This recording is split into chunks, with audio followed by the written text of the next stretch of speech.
Olá, irmãos, a graça e a paz. Vamos ao capítulo de número 10, dos versos 2 ao 12, para a nossa devocional de hoje. E aproximando-se alguns fariseus, o experimentaram, perguntando-lhe: é lícito ao marido repudiar sua mulher? Ele lhes respondeu: que vos ordenou Moisés? Tornaram eles: Moisés permitiu lavrar carta de divórcio e repudiar. Mas Jesus lhes disse: por causa da dureza do vosso coração, ele vos deixou escrito esse mandamento. Porém, desde o princípio da criação, Deus os fez homem e mulher. Por isso deixará o homem a seu pai e mãe e unir-se-á à sua mulher. E com sua mulher serão os dois uma só carne, de modo que já não são dois, mas uma só carne. Portanto, o que Deus ajuntou, não separe o homem. Em casa voltaram os discípulos a interrogá-lo sobre este assunto, e ele lhes disse: quem repudiar sua mulher e casar com outra, comete adultério contra aquela. E se ela repudiar seu marido e casar com outro, comete adultério.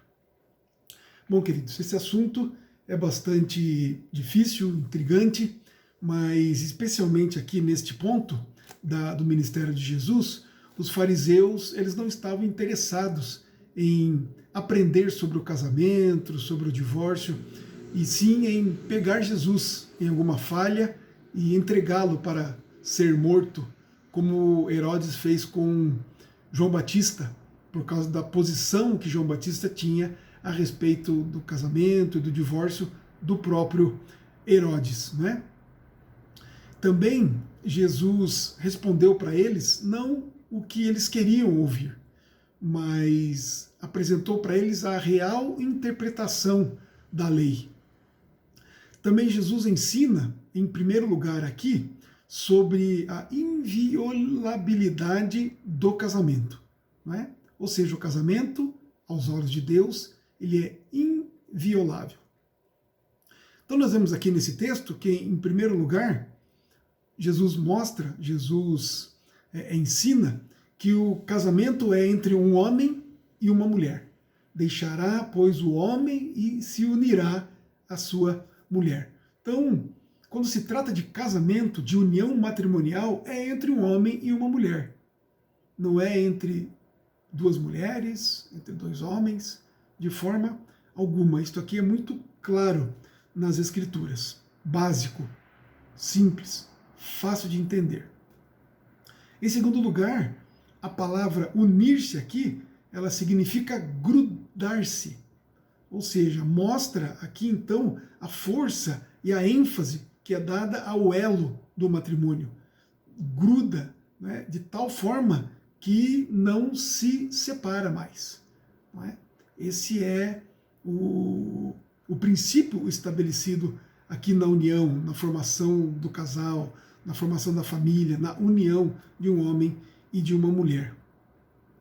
E em terceiro lugar, aos olhos de Deus, marido e mulher, portanto, são uma só carne, formando uma união, então, indivisível, indissolúvel. Mas, obviamente, o texto também trata a respeito do divórcio, nos versículos finais, não é? No versículo 10 diz lá: em casa voltaram os discípulos a interrogá-lo sobre esse assunto, e ele lhes disse: quem repudiar sua mulher e casar com outra comete adultério contra aquela. E se ela repudiar seu marido e casar com outro, comete adultério. Se nós olharmos lá em Mateus 19, 3, nós vamos ver que Jesus amplia lá essa conversa que ele teve com os seus discípulos, mais propriamente dito ali, mais particularmente, não é? Então, quando há adultério, e na verdade o divórcio só é permitido pelas Escrituras em dois casos. Primeiro, quando há adultério. E em segundo lugar, quando há o abandono do lar, quando o cônjuge não cristão não deseja mais, não consente mais viver com o crente, com o marido ou esposa, com o cônjuge cristão. Então, nesses casos, quando há o adultério e quando há o abandono do lar, há autorização para um segundo casamento.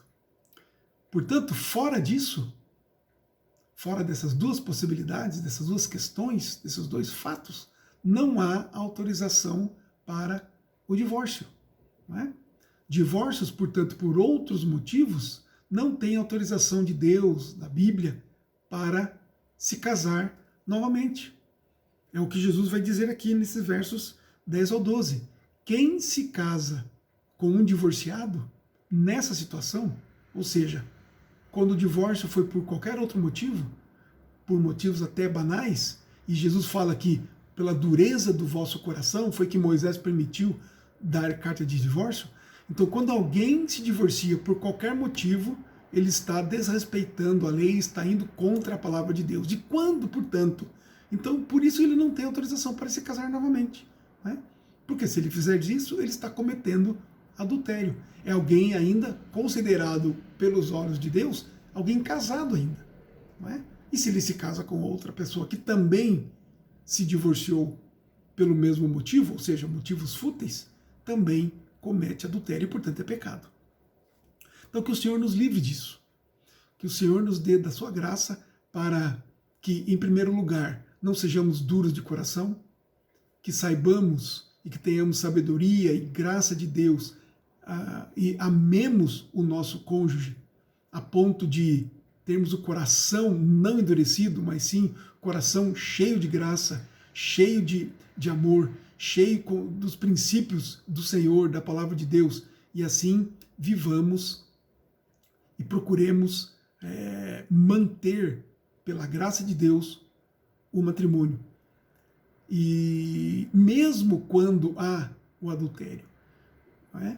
Mesmo quando há adultério, é possível que haja ali perdão e que haja restauração.